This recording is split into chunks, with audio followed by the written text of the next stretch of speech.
In his poem, Time Enough, the poet Dennis Driscoll writes, "The tally of years added up so rapidly, it appeared I had been shortchanged, tricked by sleight of hand, fallen victim to false bookkeeping.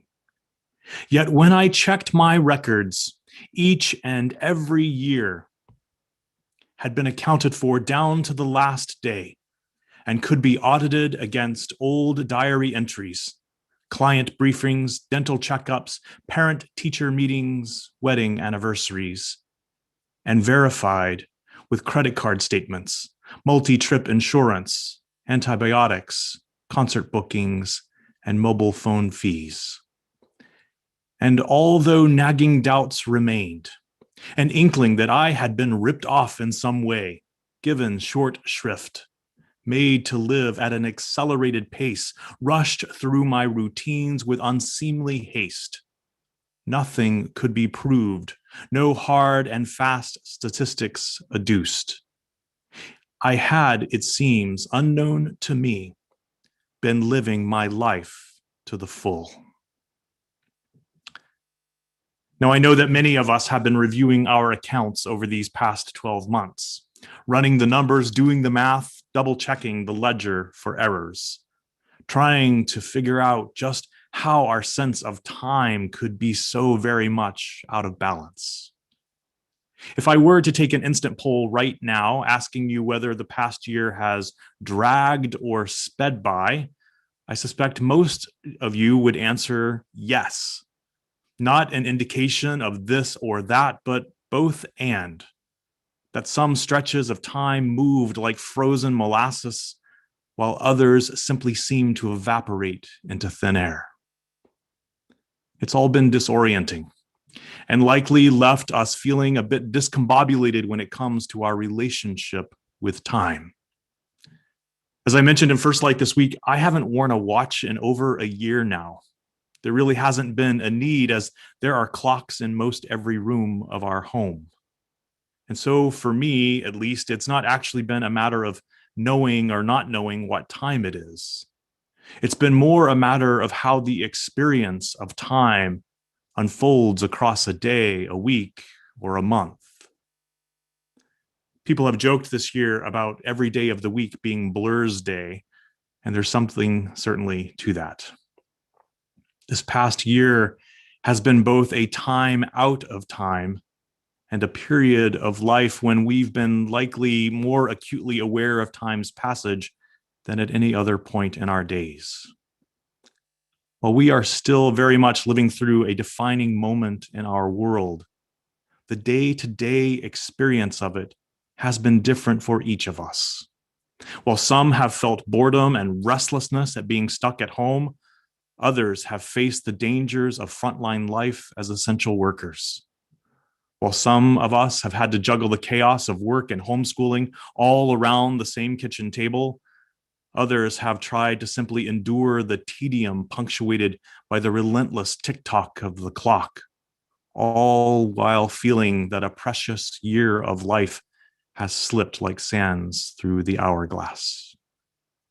That is why some among us are completely exhausted and will be for some time to come, and why others are desperate to get their vaccines, raring to go, wanting to get back to life as we knew it in the before times, even though we still have quite a way to go and are in a time that requires of each of us continued vigilance until we are truly through the worst of this ordeal.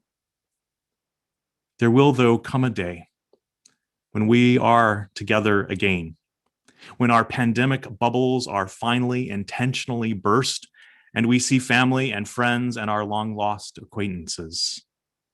I imagine when that day comes, we will ask one another some variation on the question, how was your pandemic? And I hope we will then listen, truly listen for the answers. For no matter how each of our pandemics has been, we are going to need to hear one another out, to take in the story of each other's struggles and bear witness to the resilience every person has in their own way had to draw on to get through this. May we invite and receive these stories with compassion. And may we listen carefully for the ways this experience has changed all of us. I believe one of the most enduring of these changes will be in how we relate to time, in how we understand the meaning and the measure of a day, a season, a year, a life. I know there are surely some among us who have been truly living their best lives in this past year. For me personally, I would say it's been more of a mixed bag. Working mostly from home, I have in some ways had more freedom to structure my days in a way that's been more conducive to balancing work and home. And I have found, like many of you, that it's sometimes been difficult to separate the two. Maybe you saw the recent report that Canadians are, on average, working 2 extra hours a day during the pandemic. At the same time, there has at points been some sense of space in my schedule, though I've had to ultimately come clean with myself about things that I have always thought I would do if only I had a little bit more time. It turns out that having a bit more time wasn't actually what was holding me back from reading, say, more of the great epic Russian novels, for instance. The truth is, if I'm honest with myself, I may never really get around to reading Pushkin or Dostoevsky.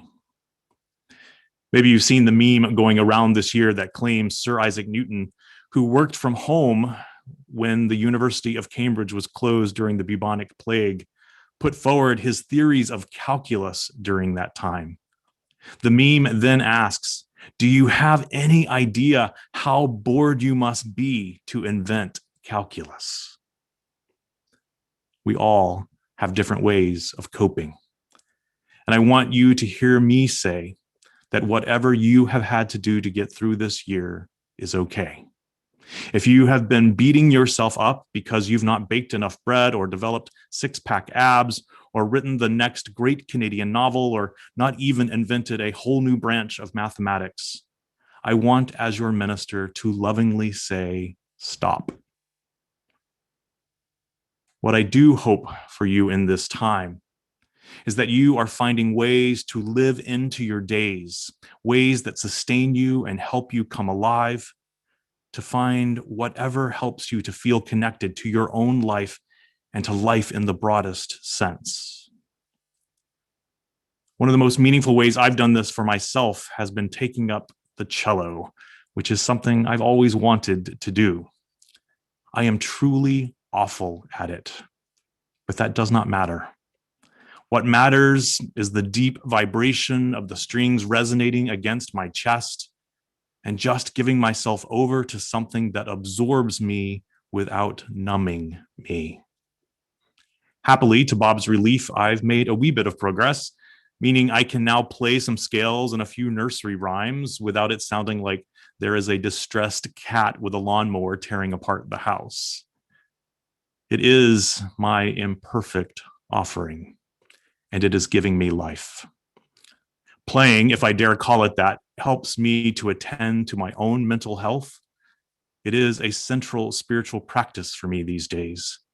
And it has helped me this year to quite literally mark time by keeping time. Not so much by keeping up with the tick-tock of the metronome, but by forcing me to be fully in the present moment as I scramble to put my fingers in the right positions and struggle to draw the bow without too much screeching. Mostly, it is about simply paying attention as best I can given the present circumstances. It is about trying to inhabit time rather than be inhibited by it. And so that is my prayer for each of you. And what I mean by that is this. This pandemic, this ordeal, with all its monotony and all its challenges, is no less a part of your life than all that came before any of this started and anything that will follow. And whether it goes by in a blur or drags at a snail's pace, or somehow both at the same time, I hope you can be engaged and fully alive through as much of it as you can possibly manage. It is easy to allow ourselves to be hindered or held back in this time, while we long for the day when we'll all get back to our real lives, when we return to our regularly scheduled programming.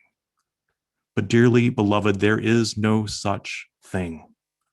Life's only ironclad guarantee is this present, precious, and always passing moment. So be as attentive to it as you possibly can be. Be alive to it as much as possible. Find your thing, a hobby, your chores, a spiritual practice, anything that you can do with intention and mindfulness. Don't let hope of tomorrow distract you from the gift of today. As the poet Raina Espaillat puts it, don't save yourself for later. You won't keep. Spend yourself now on loving all you can. May we do just that. In the way we spend our time, may we honor the sacred and stubborn fact that we are indeed spending ourselves. May we spend ourselves then in such a way that when the final accounting is done, we will know ourselves blessed to have been alive for every moment that we were given. Blessed be.